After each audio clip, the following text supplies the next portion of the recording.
Assalamu alaikum. Welcome to online classes of Rise and Shine School. Class 8. I'm your biology subject teacher Sadaf ज़मान और आज जो है हम अपना 10th लेक्चर स्टार्ट करने वाले हैं और चैप्टर 2 ऑर्गेनाइजेशन ऑफ लाइफ को रीड करेंगे। और इस चैप्टर में जो है पेज नंबर 52 एंड 53 जो है बेसिकली कवर करेंगे।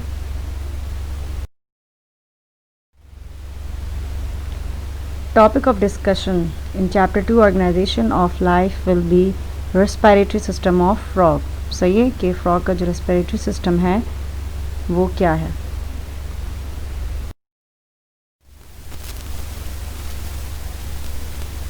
Learning objectives यानी at the end of this lesson you students will be able to learn that what is respiratory system of frog यानी frog का जो respiratory system होता है वो क्या है। रेस्पिरेशन, तो ये रेस्पिरेशन का प्रोसेस पढ़ लें तो क्योंकि हमने respiratory system of frog start किया है तो इसमें पता होना चाहिए कि रेस्पिरेशन होता क्या है। अब देखिए जितने भी लिविंग ऑर्गेनिजम्स होते हैं इन सब को अपनी लाइफ की जितनी भी एक्टिविटीज़ हैं उनको परफॉर्म करने के लिए क्या चाहिए होती है, एनर्जी की ज़रूरत होती है। तो रेस्पिरेशन हम क्या करते हैं, बेसिकली एक क्या ब्रीदिंग प्रोसेस है, सांस लेने का जो अमल होता है ना वो आपके पास क्या कहलाता है, रेस्पिरेशन होता है। लेकिन इसमें क्या होता है कि ना एक्सचेंज हो रहा होता है गैसेस का, लाइक ऑक्सीजन और कार्बन डाइऑक्साइड दोनों के आपके पास गैसेस हैं। इन दोनों गैसेस का एक्सचेंज जो है यानी ऑक्सीजन का इंटेक और कार्बन डाइऑक्साइड गैस जो है उसका लिबरेशन बॉडी में से बाहर जाना यानी उसका रिलीज़ होना बाहर। और इस सब के अलावा हम क्या करते हैं, ऑक्सीजन को क्या करते हैं, यूटिलाइज़ कर रहे होते हैं यानी इस्तेमाल करते हैं ताकि जो फूड है वो ब्रेक डाउन हो, जो फूड इंटेक किया गया है वो ब्रेक डाउन हो और उसमें से क्या हो, एनर्जी रिलीज़ हो। जब एनर्जी रिलीज़ होती है तो ये प्रोसेस आपके पास क्या कहलाता है, रेस्पिरेशन। अब बेसिकली जो फूड है ना उसमें भी क्या होता है, ख़ासकर शुगर आती है ना, शुगर जो है उसका क्या होता है, ब्रेक डाउन होता है with the utilisation of oxygen. Oxygen को इस्तेमाल करते हुए जब शुगर ब्रेक डाउन होता है तो आपके पास क्या प्रोडक्ट बनता है, carbon dioxide, water and energy. ये प्रोसेस जो है आपके पास क्या कहलाता है, रेस्पिरेशन का। अब रेस्पिरेशन इन फ्रॉग, फ्रॉग में जो रेस्पिरेशन यानी सांस लेने का अमल है ना वो उन 3 ऑर्गन्स की बेस पे होता है जो कि जब गैसेस का एक्सचेंज हो रहा होता है ना तो इनकी बेस पे ये रेस्पिरेशन का प्रोसेस होता है फ्रॉग में। अब वो 3 ऑर्गन्स कौन से, number 1 lungs, skin and cavity, buccal cavity. In 3 organs की बेस पे फ्रॉग में क्या है, 3 टाइप्स की रेस्पिरेशन होती हैं। तो पहली क्या कहलाती है, पल्मोनरी रेस्पिरेशन, दूसरी क्या कहलाती है, क्यूटेनियस रेस्पिरेशन, थर्ड वन क्या है आपके पास, बकल रेस्पिरेशन। अब हम बारी बारी इनको देख लेते हैं कि इन में क्या होता है। पल्मोनरी रेस्पिरेशन, ऐसे गैसेस का एक्सचेंज जो कि क्या हो रहा होता है, लंग्स में होता है। सही, वो गैसेस का एक्सचेंज जो आपके पास लंग्स में होता है वो आपके पास क्या कहलाता है, पल्मोनरी रेस्पिरेशन। अब फ्रॉग जो है ना पल्मोनरी रेस्पिरेशन का इस्तेमाल कब करते हैं, जब वो कहाँ होते हैं, ज़मीन पर होते हैं और जंपिंग और स्विमिंग के दौरान। अब जंपिंग और स्विमिंग के दौरान ना तो ये हमने इसलिए कहा क्योंकि फ्रॉग जो होते हैं ना डुअल लाइफ से ये जीते हैं, क्योंकि एम्फीबियंस और एम्फीबियंस जो एम्फीबिया की मीनिंग क्या होते हैं, डुअल लाइफ। तो एम्फीबियंस जो है वो डुअल लाइफ जो है अपनी गुजारते हैं और उसमें वो अर्ली लाइफ जो होती है वो कहाँ, वाटर में गुजारते हैं और जो उनकी अडल्ट लाइफ होती है वो कहाँ, लैंड यानी ज़मीन पे गुजार होते हैं। तो इसलिए जब वो ज़मीन पे होते हैं और जंपिंग और स्विमिंग के दौरान जो है फ्रॉग क्या करते हैं, पल्मोनरी रेस्पिरेशन का इस्तेमाल करते हैं। अब लंग्स की बात करते हैं ना, लंग्स हैं फ्रॉग के, इनमें क्या होता है, फ्रॉग में 2 पेयर्स होते हैं लंग के। सही, 2 पेयर्स होते हैं, उनमें से ये जो दोनों पेयर्स होते हैं ना बलून लाइक स्ट्रक्चर के होते हैं। और ये बलून लाइक स्ट्रक्चर में जो ऊपर की सरफेस होती है वो क्या होती है, बहुत ज़्यादा स्मूथ होती है और अंदर की जो सरफेस होती है उसमें बहुत ज़्यादा क्या होते हैं, फोल्ड्स आपको नज़र आ रहे होंगे ना। तो ये फोल्ड्स जो होते हैं ना आपके पास क्या कहलाते हैं, एल्वियोलाई। क्या कहलाते हैं, एल्वियोलाई कहलाते हैं। और ये जो एल्वियोलाई होती हैं असल में गैसेस के एक्सचेंज की साइट यही होती हैं। तो अगर आपसे पूछा जाए कि dash for the site for the gases exchange तो वो क्या है आपके पास, एल्वियोलाई। सही, क्योंकि जब लंग्स में गैसेस का एक्सचेंज किस जगह पे हो रहा होता है ना तो वो कहाँ होता है, इन एल्वियोलाई पे। और ये एल्वियोलाई जो है इनके साथ जो है बहुत सारी ब्लड वेसल्स भी मौजूद होते हैं। इसके अलावा आपको यहाँ पे ये ग्लॉटिस नज़र आ रहा है। हमने डाइजेस्टिव सिस्टम में ये ग्लॉटिस को भी देखा था। तो ग्लॉटिस जो होता है ना, वो रेस्पिरेशन के प्रोसेस के दौरान क्या होता है, ओपन होता है और ओपन होकर लैरिंक्स में जाके खुलता है। और इसके अलावा ब्रोंकस भी मौजूद होते हैं। तो वो दो ब्रोंकाई जो जाके लैरिंक्स में भी खुल रहे होते हैं।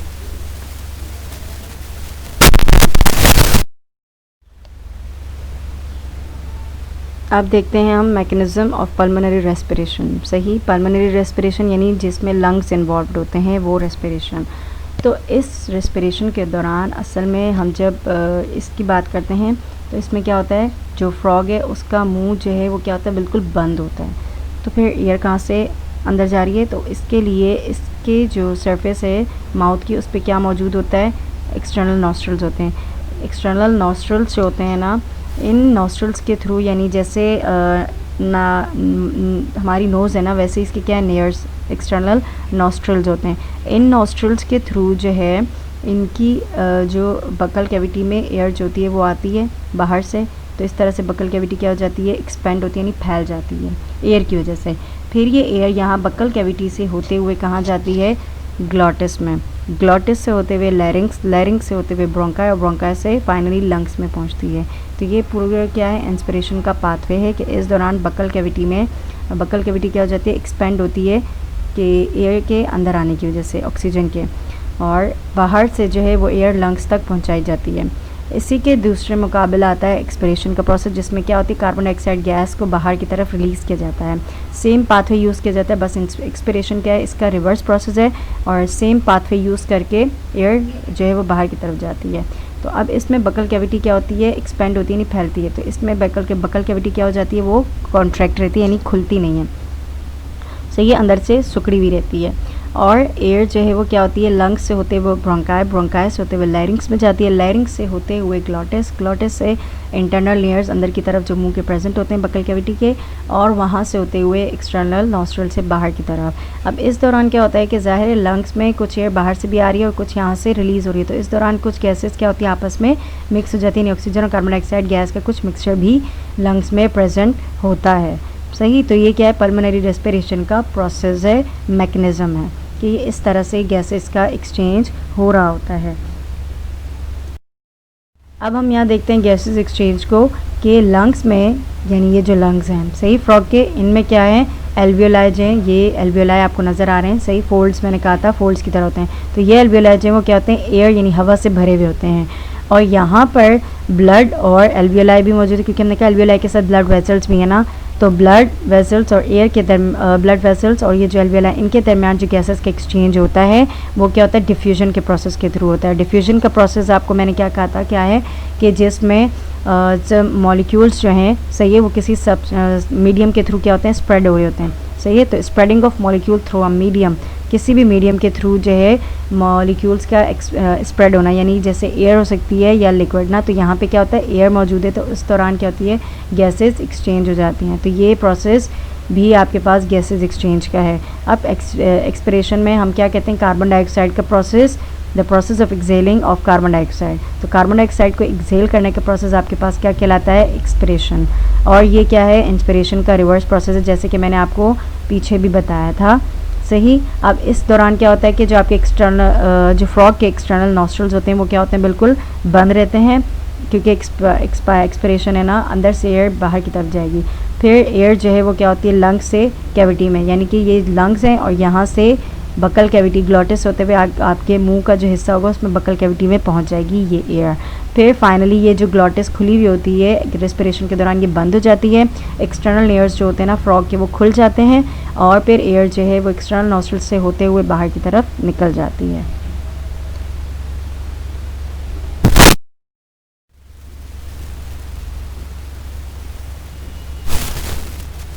अब जो है हम गैसेस एक्सचेंज जो है उनका पाथवे देख लेते हैं कि ये गैसेस जो हैं किस पाथवे के ज़रिए एक्सचेंज हो रहे हैं। जैसे कि मैंने आपको पीछे बताया, तो अब मैं इसको आपको एरो डायग्राम के थ्रू बताने लगी हूँ। एक्सटर्नल नॉस्ट्रल से सबसे पहले जो है वो एयर जो है वो क्या होती है, अंदर की तरफ एंटर होती है फ्रॉग के। कहाँ पे, फ्रॉग के इंटरनल नॉस्ट्रल्स तक आएगी, इंटरनल नॉस्ट्रल से होते हुए उसकी बकल कैविटी में आएगी, फिर बकल कैविटी से होते हुए उसके ग्लॉटिस में जाएगी एयर, ग्लॉटिस से होते हुए एयर जाती है लैरिंग्स में, और लैरिंग्स से होते हुए ब्रोंकस, और ब्रोंकस से होते हुए लंग्स में। सेम ये प्रोसेस जो है यहाँ एक्सटर्नल नॉस्ट्रल से लंग्स तक आने के लिए जो गैस यानी ऑक्सीजन आ रही है, तो ये क्या है, इंस्पिरेशन का प्रोसेस है। जब लंग्स से वापस एक्सटर्नल नॉस्ट्रल्स तक एयर जारी होती है तो ये प्रोसेस क्या है, एक्सपिरेशन का प्रोसेस होता है। यानी इस दौरान क्या होती है, कार्बन डाइऑक्साइड गैस रिलीज़ हो रही होती है बाहर की तरफ। सही, तो ये जो है वो क्या है, एक गैसियस एक्सचेंज का पाथवे है। इस पाथवे को फॉलो करते हुए गैसेस का एक्सचेंज हो रहा होता है।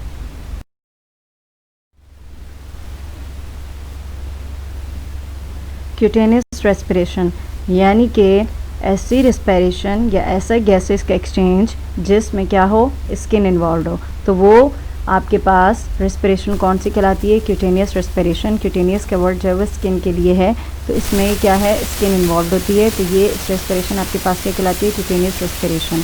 अब फ्रॉग जो है वो अपने रेस्पिरेटरी ऑर्गन के तौर पे स्किन को इस्तेमाल करता है। सही, तो फ्रॉग जो है वो स्किन को रेस्पिरेटरी ऑर्गन के दौरान कब इस्तेमाल करता है, स्विमिंग और हाइबरनेशन के दौरान। हाइबरनेशन हमने पिछले लेक्चर में पढ़ा था कि क्या होता है, ये जब एक्सट्रीम समर और विंटर कंडीशन होती हैं तो इसमें फ्रॉग्स जो हैं वो क्या होते हैं, हाइबरनेट हो जाते हैं, यानी कि एक तरह से रेस्टिंग पीरियड इनका स्टार्ट हो जाता है। तो ये आपके पास क्या कहलाता है, हाइबरनेशन।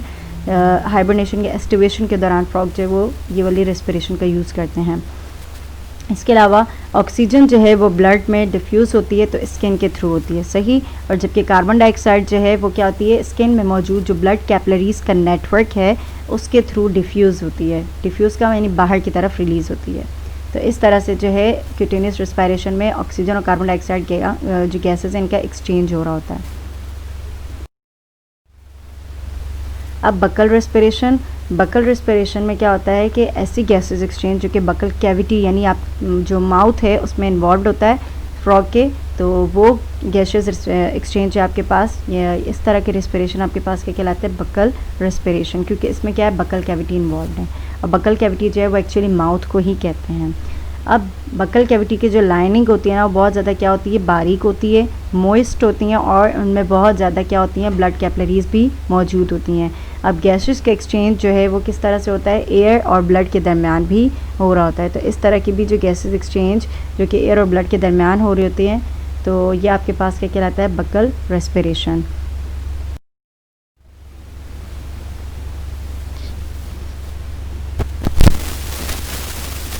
अब हम देखते हैं रेस्पिरेटरी सिस्टम ऑफ फ्रॉग, यानी फ्रॉग का जो रेस्पिरेटरी सिस्टम उसका ओवरव्यू देख लेते हैं, क्योंकि हमने जितना रेस्पिरेटरी सिस्टम में पढ़ना था, यानी बकल रेस्पिरेशन था, सही रेस्पिरेशन, इसके अलावा आपके पास पल्मोनरी रेस्पिरेशन और क्यूटेनियस रेस्पिरेशन, ये तीन टाइप्स की रेस्पिरेशन जो फ्रॉग में इन्वॉल्व होती हैं, और इन ऑर्गन्स की बेस पे जो कि इस रेस्पिरेशन के दौरान यानी कि रेस्पिरेशन के प्रोसेस के दौरान इन्वॉल्व हैं।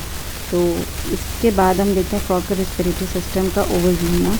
आपके पास ये जो है नज़र आ रहा है, ये क्या है, फ्रॉग के लंग्स का स्ट्रक्चर है। फ्रॉग के पास दो लंग्स होते हैं और वो दोनों लंग्स होते हैं बलून लाइक स्ट्रक्चर के होते हैं।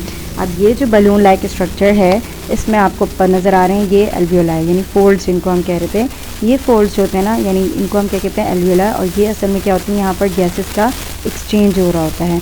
इन एल्वियोलाई के साथ और भी बहुत सारी ब्लड कैपिलरीज भी मौजूद होती हैं। तो आपसे कहा जाए कि जो गैसेस के एक्सचेंज की साइट है लंग्स में, यानी गैसेस के एक्सचेंज किस जगह पे हो रहा होता है, तो वो क्या है, एल्वियोलाई। सही, एल्वियोलाई में होता है। अब ये जो ऊपर की सरफेस होती है ना बहुत ज़्यादा क्या होती है, स्मूथ होती है। अब इसके अलावा जो हर लंग है, ये इन दोनों लंग्स की बात हो रही है, यहाँ पर क्या होता है, ब्रोंकस मौजूद होता है। सही, ये जो ब्रोंकस होता है ये जाके लैरिंग्स में ओपन होता है। सही, और जो ग्लॉटिस होता है ना वो जाके लैरिंग्स में ओपन होता है। ग्लॉटिस के बारे में हमने पिछले लेक्चर में कहा था कि डाइजेस्टिव सिस्टम के दौरान ये ग्लॉटिस जो तब बंद होता है, लेकिन जब रेस्पिरेटरी सिस्टम स्टार्ट होता है तो रेस्पिरेटरी सिस्टम के दौरान ये ग्लॉटिस ओपन हो जाता है। सही, और एयर को जो है वो क्या करता है, लैरिंग्स में पास करवाता है। इसके अलावा फिर यहाँ पर जो प्रोसेस है कि गैसेस का एक्सचेंज होता कैसे है, तो वही कि इसके जो इंटरनल नॉस्ट्रल्स होते हैं वो एक्सटर्नल नॉस्ट्रल्स वो क्या होते हैं, ओपन होते हैं, और उसके बाद इंटरनल नॉस्ट्रल्स में एयर आती है, एयर वहाँ से होते हुए बकल कैविटी में आते हैं, बकल कैविटी से होते हुए ग्लॉटिस में, ग्लॉटिस से लैरिंग्स में, लैरिंग्स से ब्रोंकाई में, और ब्रोंकाई से एल्वियोलाई, यानी कि यहाँ पे लंग्स में। लंग्स में भी एल्वियोलाई जो कि साइट ऑफ गैसेस हैं, इन साइट ऑफ जो है साइट है for the gases exchange, gases exchange की साइट है। तो यहाँ पर क्या होती है कि लंग्स में गैस एक्सचेंज हो जाती है। इसी तरह से इसी रिवर्स प्रोसेस को यूज़ करते हुए जो कि एक्सपिरेशन का होता है, तो फ्रॉग जो हैं वो एक्सपिरेशन का प्रोसेस इसी सेम प्रोसेस के थ्रू, सेम रूट के थ्रू गैसेस को एक्सपायर कर रहे होते हैं, यानी कार्बन डाइऑक्साइड गैस को एक्सपायर करते हैं।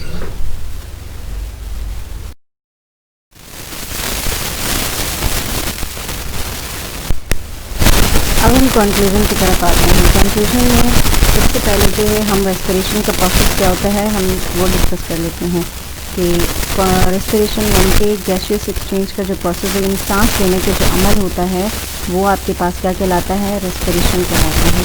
अब इस सांस लेने के अमल में हम क्या कहते हैं कि ऑक्सीजन जो है वो क्या होता है, इनटेक होता है, यानी कि इसको अंदर की तरफ लेके जा रहे होते हैं, सही। और कार्बन डाइऑक्साइड जो होती है वो क्या होती है, बॉडी से बाहर की तरफ रिलीज होती है।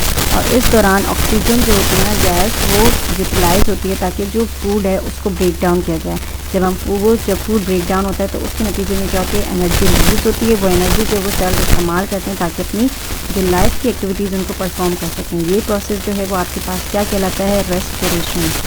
अब रेस्पिरेशन जो है ना फ्रॉग में 3 तरह की होती हैं, उन ऑर्गन्स की बेस पे जो गैसियस एक्सचेंज के दौरान इन्वॉल्व होते हैं। नंबर 1 क्या कहलाती है, pulmonary respiration, number 2 spontaneous respiration, number 3 buccal respiration. अब इन तीनों टाइप्स की रेस्पिरेशन में जो ऑर्गन्स इन्वॉल्व हैं वो क्या हैं, जब पल्मोनरी रेस्पिरेशन में लंग्स इन्वॉल्व होते हैं तो इसलिए इसे क्या कहते हैं, पल्मोनरी रेस्पिरेशन, इनके लंग्स के थ्रू ये रेस्पिरेशन होती है। स्पोटेनियस रेस्पिरेशन में स्किन इन्वॉल्व होती है, यानी ये रेस्पिरेशन जो होती है वो स्किन के थ्रू परफॉर्म की जाती है ऑर्गन। बकल रेस्पिरेशन जो होती है इसमें क्या होता है, बकल कैविटी इन्वॉल्व होती है, तो ये रेस्पिरेशन जो होती है बकल कैविटी के थ्रू होती है, यानी इस तरह से ये रेस्पिरेशन आपके पास बकल रेस्पिरेशन कहलाती है।